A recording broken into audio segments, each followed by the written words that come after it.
ஒரு குட்டி mini vlog பார்க்கலாம். இனியனுக்கு என்னென்ன பனானாலாம் குடுக்குறீங்கன்னு கேட்குறீங்க. மோஸ்ட்லி வந்து ரெட் பனானா அப்படி இல்ல அப்படின்னா குளுக்கோஸ்.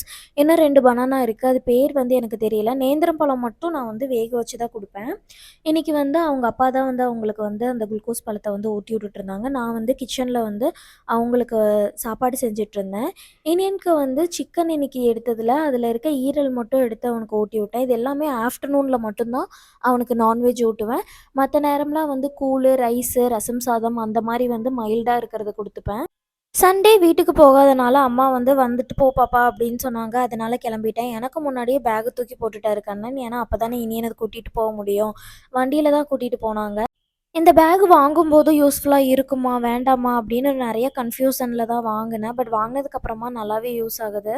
எனக்கு பர்சனலாவே புடிச்சிருக்கு. நான் அதிகமா யூஸ் பண்றேனோ இல்லையோ, கண்ணன் வந்து அடிக்கடி எங்க போனாலும் இத தூக்கி தூக்கி மாட்டிக்கிறாரு. அதுவரைக்கும் எனக்கு சந்தோஷம்.